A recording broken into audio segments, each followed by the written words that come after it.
Bueno, Miss Anna Blackwell, traductora inglesa de las obras de Allan Kardec, le describe en los siguientes términos. Allan Kardec es de mediana estatura, robusto, de cabeza amplia, redonda, firme, con facciones muy marcadas y ojos grises claros. Más que francés, parece alemán. Es enérgico y tenaz, pero de temperamento tranquilo, precavido y realista hasta la frialdad. Incrédulo por naturaleza y educación, razonador, lógico y preciso, eminentemente práctico en ideas y acciones, estando igualmente distanciado del misticismo que del entusiasmo. Grave, remiso al hablar, sin misticismo y sobre todo sin amaneramientos, pero con cierta tranquilidad y dignidad, resultado de la seriedad y de la independencia de criterio que son los rasgos distintivos de su carácter, sin buscar ni evitar discusiones, pero sin aceptar críticas sobre el asunto al cual ha consagrado su vida. Miss Anna Blackwell fue, como decíamos antes, la traductora inglesa de todas las obras de Kardec y vivió durante mucho tiempo a su lado. Ella sacó, lógicamente, impresiones de su personalidad y por eso hizo este retrato que termina diciendo: recibe afablemente a los innumerables visitantes que acuden de todas partes del mundo para hablar con él acerca de las ideas de las cuales es el exponente más autorizado, contestando a consultas y objeciones, resolviendo dificultades y dando informes a todos los investigadores serios con quienes habla libre y animadamente. Muestra su rostro radiante, placentero y genial, si bien a causa de la sobriedad natural de sus maneras nunca se le vio reír. Entre los millares de personas que lo visitan, las hay de alto rango en el mundo social, literario, artístico y científico. Por ejemplo, el emperador Napoleón III, cuyo interés por los fenómenos espíritas no es ningún misterio, le mandó llamar varias veces, sosteniendo con él largas conversaciones en las Tullerías acerca de las doctrinas que expuso en el libro de los espíritus. El 3 de octubre del año 1804, año importante porque Napoleón obliga al Papa Pío VII a aceptar la coronación en Notre Dame de París. Pues nace en Lyon Hipólito León Renis Arribay, verdaderamente en una familia católica, apostólica, romana, pero jurista. Poco se sabe de sus primeros años. Lo que sí conocemos es que de 1810 a 1814 estuvo realizando los primeros estudios. Una vez que lo realiza, su familia se plantea algo muy importante y muy definitivo para él: enviarle a la institución de Juan Enrique Pestalozzi, el gran pedagogo suizo que había creado en Yverdon, en Suiza. Es una mansión maravillosa donde los jardines y los lagos rodean toda la villa. Allí permaneció estudiando, llegó a ser políglota, filólogo, gramático y lexicógrafo. Lexicógrafo es aquello que estudia parte de la lingüística aplicada, el análisis de los diccionarios. Aprende el inglés también y tiene conocimiento del latín, del griego y galo. A partir de 1823 hasta 1847 escribe más de 20 obras de todo tipo, desde matemáticas, geometría, historia, gramática, que muchas de ellas son aplicadas en la Real Academia Francesa. Durante el tiempo que estuvo en el instituto, Kardec conoció a su esposa, Amelia Boudit, que ya escribía cuentos para niños, pues contrae matrimonio el 6 de febrero del año 1832. Ya está Kardec relacionándose con el magnetismo. Así que ahora vamos a hablar precisamente de uno de los días de Allan Kardec, un día en su vida. París, a pesar de ser la ciudad luz, es triste en invierno. Aquella tarde también lo era. La nieve caía lentamente, pero Kardec, sentado en su despacho, no observaba lo que ocurría al otro lado de los ventanales. Estaba preocupado, encerrado en sus pensamientos. Un dolor, un sufrimiento marcaba su rostro austero.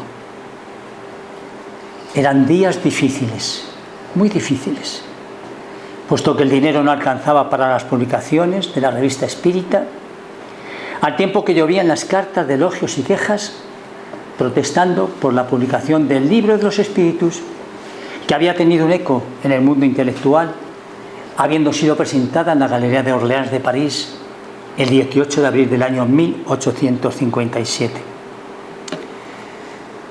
En pugna, Kardec tenía dos fuerzas enfrentadas a él: el materialismo, que no aceptaba que la doctrina espírita impulsara al hombre en la dirección de Dios, y las clericales. Con el corazón oprimido, recordó cómo los espíritus le habían despertado, cómo se había iniciado todo aquello. Recordó cómo su amigo, el señor Fortier, magnetizador como él, con el que mantenía una amistad desde hacía más de 25 años, le había hablado por primera vez de las mesas giratorias, de las mesas danzantes. Era el año 1855. Y cómo, a ser invitado a la casa de la señora Play Mason, sensitiva, a la que acudieron para presenciar el fenómeno, su amigo el señor Fortier le decía: pregunte, pregunte. Y preguntaba a Kardec mentalmente, y la mesa contestaba con golpes a sus preguntas. Después de varias visitas, comprendió Hipólito León del Nissa Rivail, pues entonces mantenía su verdadero nombre, que era un fenómeno diferente y que fuerzas inteligentes se encontraban detrás de todo aquello. Y estando absorto con sus pensamientos, la puerta se abrió y entró en el despacho su esposa, Amelia Gabriela Mudit. Hipólito, acaban de traer este paquete para ti. Lo recogió. Era un paquete humedecido. Quitó las cuerdas que lo rodeaban y lo abrió.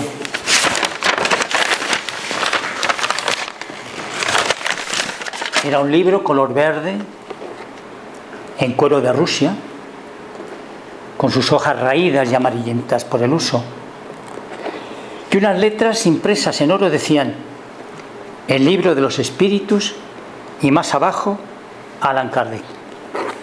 Observó sus hojas desgastadas y entre ellas encontró una carta.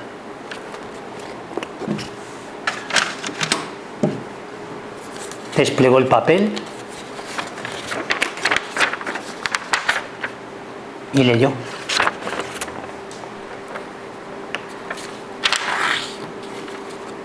Señor Kardec, permítame saludarle con mucha gratitud. Este libro salvó mi vida. Yo soy Josep Perrier y hace muchos años que trabajo de encuadernador en París, siendo muy aceptado. Le tengo que hacer un poco de historia, pero permítame que le ofrezca este libro para que usted lo tenga de recuerdo, porque a este libro le debo la vida. Kardec paró durante unos instantes, respiró profundamente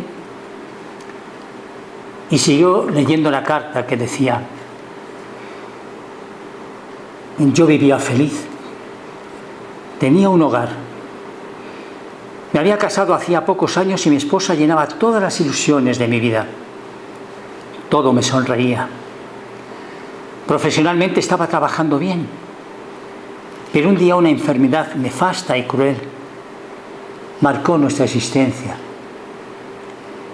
y fue consumiendo la de ella hasta que murió. Fue todo tan rápido, señor Allan Kardec, que no conseguía comprender por qué pasaba esto. Materialista, ateo, no aceptaba que hubiese un Dios capaz de llevarse de mi lado a alguien tan amoroso, tan gentil, alguien que había alegrado mi vida. Y ya mi vida no tenía sentido.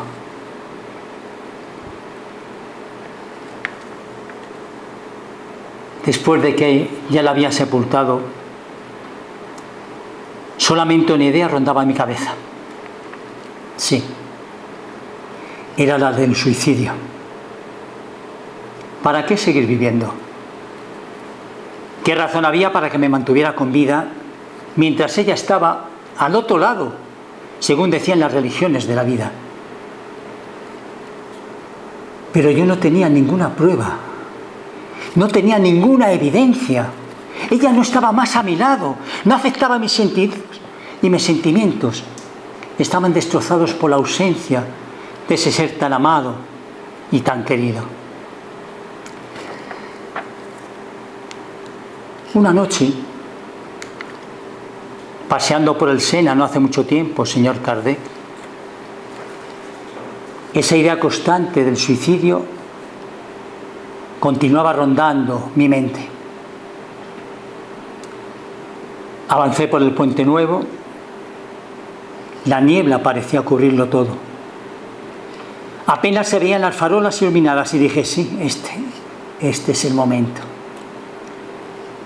Miré las aguas turbulentas del Sena, en las que algunos pedazos de hielo ya empezaban a marchar. Dije, sí, querida mía, sí. Si realmente me esperas, estaré allí, del otro lado, muy pronto. Y cuando fui a arapetarme en el borde del puente, algo cayó a mi lado que me llamó la atención. Me distrajo y miré. Me agaché y lo recogí. Era un libro. Con él en la mano busqué una de las farolas para ver de qué se trataba. Era un libro humedecido por el rocío que había caído en la noche y que decía: El libro de los espíritus. Alguien abajo habría escrito: Este libro salvó mi vida. No sabía qué actitud tomar. El instante en que quería matarme había pasado. Y la curiosidad por saber de qué se trataba ese libro que decía que había salvado la vida a alguien, alguna cosa tendría. Emprendí el regreso a mi hogar y pasé el resto de la noche leyendo este libro. Señor Kardec, yo quiero agradecerle a usted que me salvó la vida.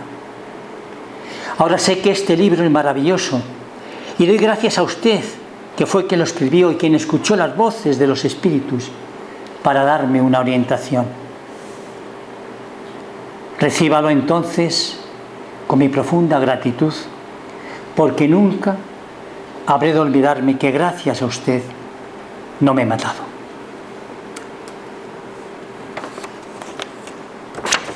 Y escribió en el libro: a mí también me salvó la vida.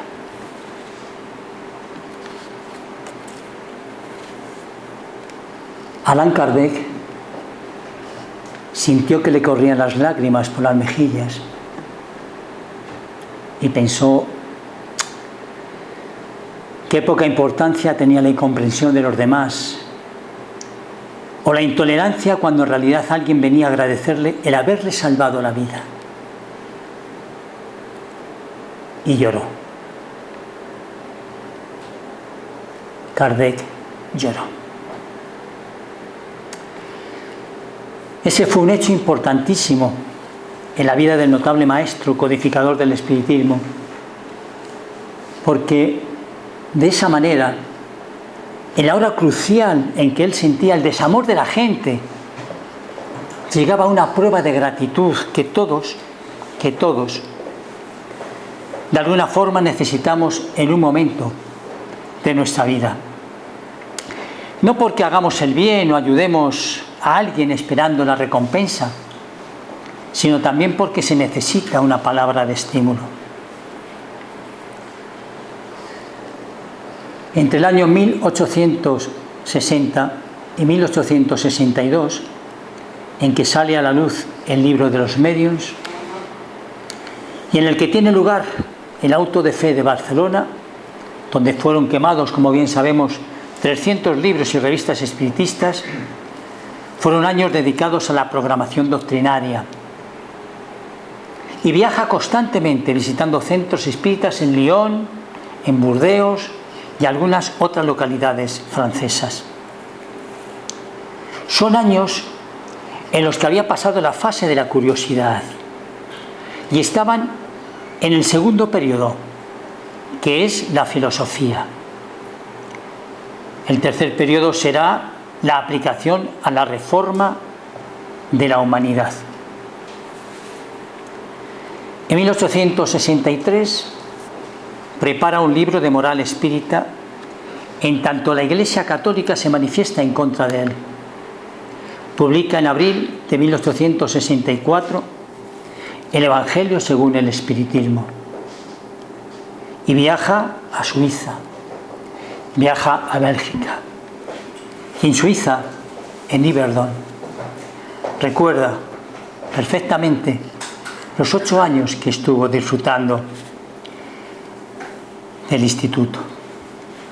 Los 8 años en los cuales a veces dirigía a sus alumnos, a sus compañeros, puesto que Pestalozzi se marchaba a otros países europeos a instituir precisamente institutos Pestalozzi.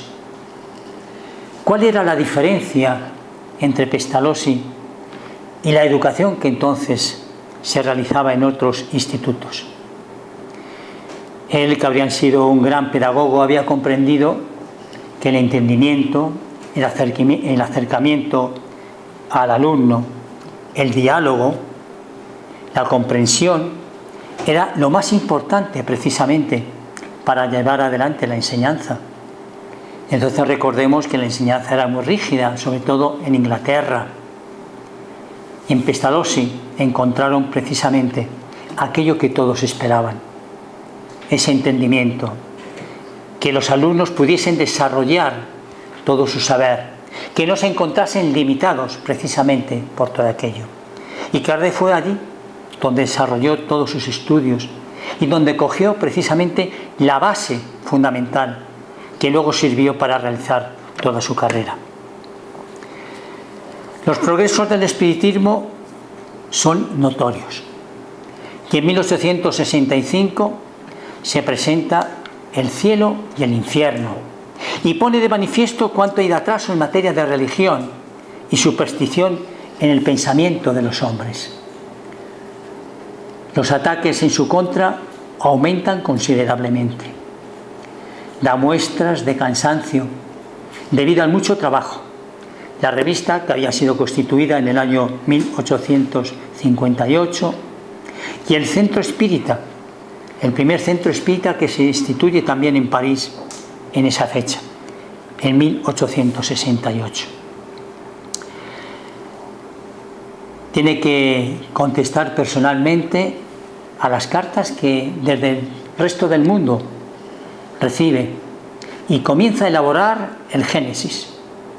Este libro le exige mucha dedicación y casi no tiene tiempo para viajar. Y en 1868 aparece la obra. Su vida está llegando a su fin. Cuando surge en Francia el llamado Imperio Liberal, cae el incomparable estandarte del espiritismo. El 31 de marzo de 1869, al entregar su casa, un número de la revista espírita a un joven, cae debido a un aneurisma Allan Kardec, en la rotura de una arteria principal del corazón.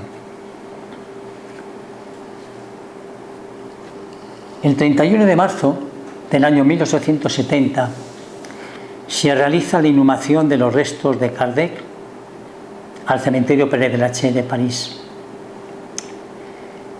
Y bajo el dolmen construido a tal efecto se escribió el principio que rige la ley de la reencarnación: nacer, morir, volver a nacer y siempre progresar, tal es la ley. El cementerio de Père Lachaise fue inaugurado en el año 1803. Es peculiar porque en él se encuentran enterradas muchas personalidades, entre ellos Oscar Wilde, Jim Morrison, Chopin, Yves Montand, Edith Piaf, Isadora Duncan, etcétera, etcétera. Y allí fue erigido precisamente el dolmen del maestro. A su lado se encuentra la tumba de su esposa Amelia Boudy. Aquellos que hemos tenido la oportunidad de vigilar este cementerio, podemos recordar la cantidad de flores frescas que siempre adornaban su tumba y que diariamente eran sustituidas por señoras que voluntariamente se prestaban para ello. Pues ese día, cerca de las 2 horas de la tarde, un gran número de espiritistas llenó el famoso cementerio de Père Lachaise, colocándose en torno al monumento en forma de dolmen, erigido para honrar la memoria imperecedera del sabio codificador de la doctrina, de Allan Kardec. Se inauguraba así la nueva morada de los restos del nostálgico extinto y fueron pronunciados varios discursos, expresándose todos los oradores con la elocuencia del corazón, los sentimientos del reconocimiento y los testimonios de gratitud de los espíritas presentes y ausentes.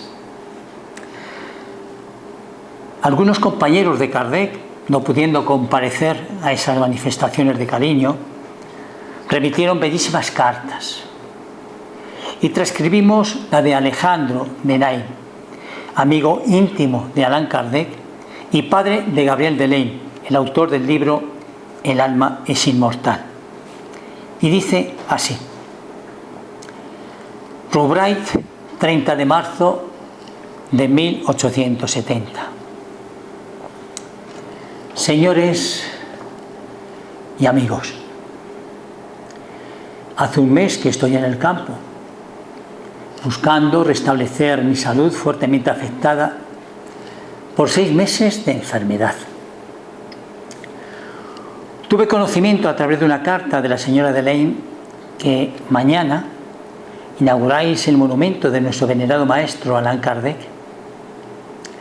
Sería una gran felicidad para mí estar entre vosotros a fin de asistir a esa tocante ceremonia y prestar mi homenaje de viva voz, una vez más, a este espíritu de élite que al infundirme la fe esclarecida me dio al tiempo la serenidad y la resignación tan necesarias en esta tierra de pruebas.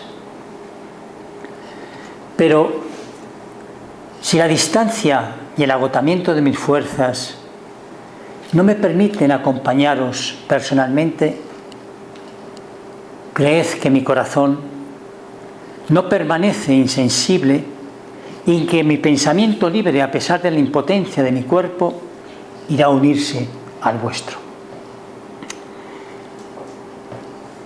Nadie sabría mejor que yo reconocer las raras cualidades de Allan Kardec y rendirle la debida justicia. Muchas veces vi en mis largos viajes cuánto él era amado, estimado y comprendido por todos los adeptos. Todos deseaban conocerlo personalmente a fin de agradecerle haberles dado la luz por intermedio de sus obras y poder testimoniarle su gratitud y su completa devoción. Ellos lo aman. Y ellos lo aman hasta hoy, como a un verdadero padre. Todos proclaman su genio y lo reconocen como el más profundo de los filósofos modernos. Pero, ¿estarán ellos en condiciones de apreciarlo en su vida privada? Es decir, por sus actos. ¿Pudieron ellos evaluar la bondad de su corazón, evaluar su carácter tan firme, cuán justo, la benevolencia de que hacía uso en sus relaciones, su presencia y su extrema delicadeza? No. Pues bien, señores, es a ese respecto que hoy os quiero hablar del autor del Libro de los Espíritus. Visto que muchas veces tuve el honor de ser recibido en su intimidad, fui testigo de algunas de sus buenas acciones, y a este propósito algunas citas tal vez no sean inconvenientes aquí. Como uno de sus amigos, el señor Jovien, me vino a ver, fuimos juntos a la villa de Segur a visitar al maestro. Durante la conversación, el señor Jovien tuvo ocasión de narrar la vida de privaciones por la que pasaba uno de sus compañeros, un anciano a quien todo faltaba y que no tenía ni siquiera ropas apropiadas para protegerse del infierno, siendo forzado a abrigar sus pies de cualquier forma, lamentablemente, y sobre todo de solicitar auxilios. Era un pobre hombre avergonzado. Una encuadernación rústica, espírita, que cayó bajo sus ojos, le permitió beber en la doctrina la resignación para sus pruebas y la esperanza de un futuro mejor. Entonces vi caer de los ojos de Kardec una lágrima de compasión y, entregando a su amigo algunas monedas de oro, le dijo: llevad esto para que podáis proveer las necesidades más apremiantes de vuestro protegido, y ya que él es espírita y las economías de él no le permiten instruirse cuanto desearía, volved mañana. Os entregaré junto con mis obras todas aquellas que yo pueda disponer en su provecho. Allan Kardec cumplió su promesa y el viejo bendice hasta hoy el nombre del benefactor, quien, no satisfecho en socorrerlo en la miseria, aún le daba el pan de la vida, la riqueza de la inteligencia y de la moral. Hace algunos años me fue recomendada una persona reducida a la extrema miseria, expropiada violentamente de su casa y lanzada a la calle sin recursos, con mujer e hijos. Me hice ante el maestro, el intérprete de esos infelices, y en el mismo instante, sin pedir, ante el maestro, el intérprete de esos infelices y de sus creencias, indagó sobre ellos. Ellos no eran espíritas, y Kardec me suministró los recursos para sacarlos de la miseria, lo que les evitó el suicidio, puesto que ellos habían revuelto y resuelto evadirse del fardo de la vida, que para el alma sin estímulos de ellos se había tornado muy pesado, si tuviesen que renunciar a la asistencia de los hombres. Finalmente, permítanme contaros aún el hecho siguiente, en que la generosidad de Kardec entra en rivalidad con su delicadeza. Cierto espírita que habitaba en una aldea situada a 20 leguas de París había rogado a Allan Kardec que le diese el honor de una visita a fin de asistir a las manifestaciones espíritas que por su intermedio se procesaban. Siempre pronto a todo cuanto se tratase de prestar algún servicio, y teniendo por principio que el espiritismo y los espíritas todos les deben a los humildes y a los pequeños, partió sin demora, acompañado de algunos amigos y de la señora Kardec, su querida compañera. Su viaje no fue perdido, porque las manifestaciones que testimonió fueron verdaderamente notables. Pero durante su permanencia allí, su anfitrión fue cruelmente afligido por la pérdida súbita de parte de sus recursos.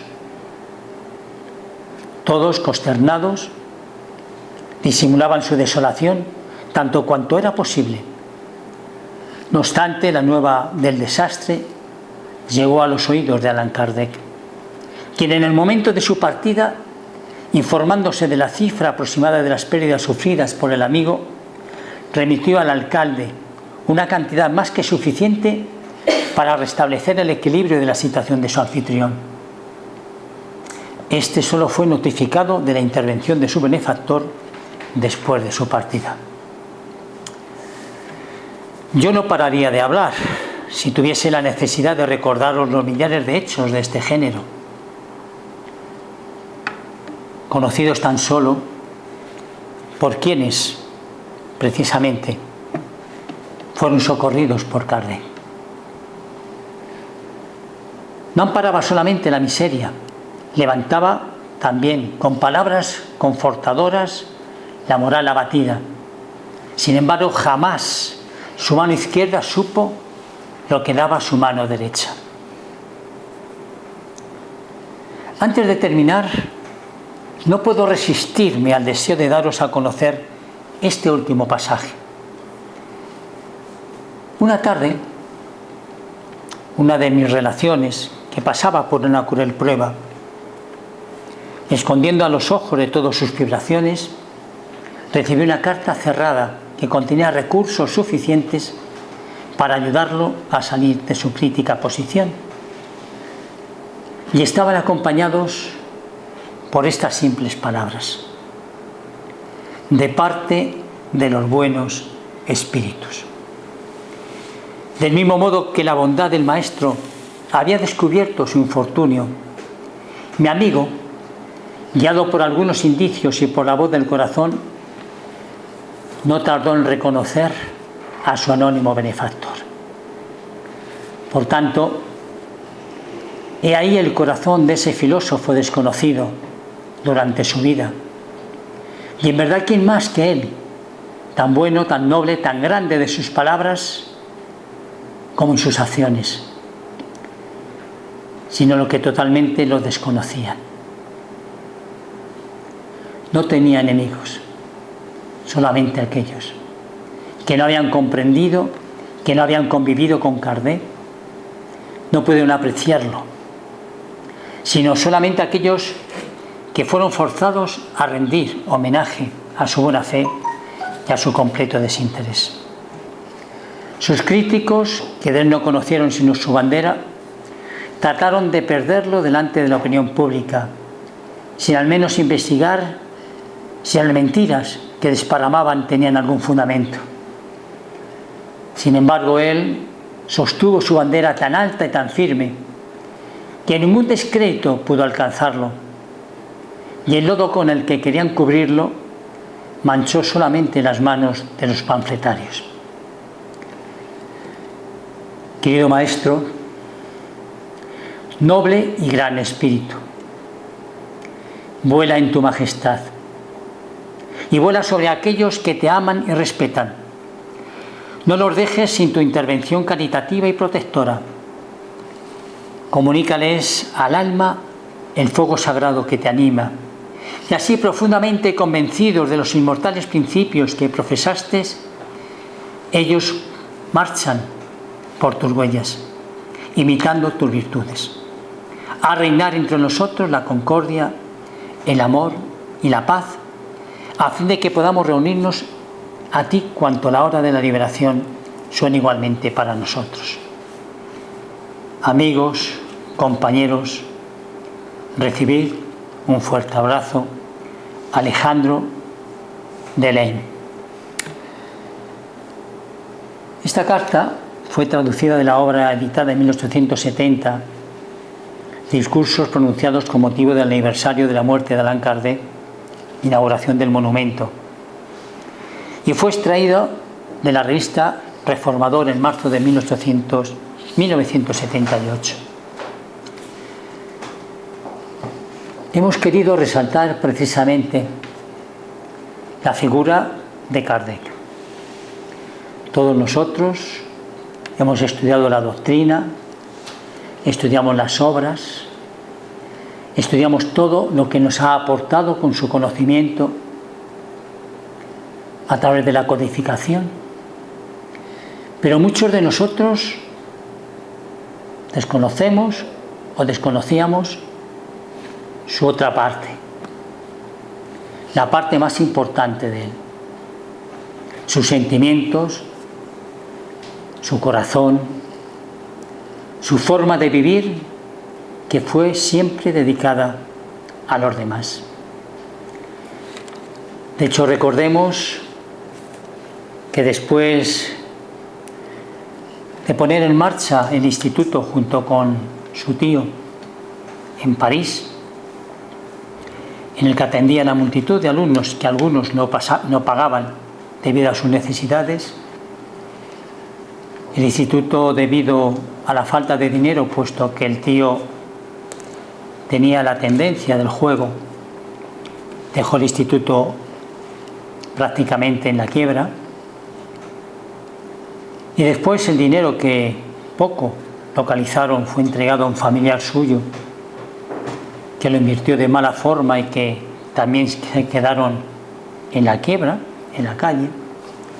Kardec dedicó durante muchos años su tiempo no solamente a la publicación de libros que ayudaba al mantenimiento del matrimonio, sino también ayudó con 3 contabilidades que realizaba para llevar adelante el sustento de la familia. Kardec en ese tiempo ayudó a muchísimas personas, a tantas como hemos podido relatar en esta carta de un amigo suyo, un amigo íntimo, pero sabemos de muchas cosas más que él realizó a lo largo de su vida. No solamente presentándonos la codificación, sino ayudando a las personas, entregándoles obras, entregándoles revistas, recibiéndoles en su instituto gratuitamente y sobre todo entregando con la mano izquierda lo que la mano derecha no sabía. Queremos en este día hacerle un homenaje sincero, particular y de agradecimiento al maestro lionés que tanto nos ha dejado a cada uno de nosotros. Muchas gracias.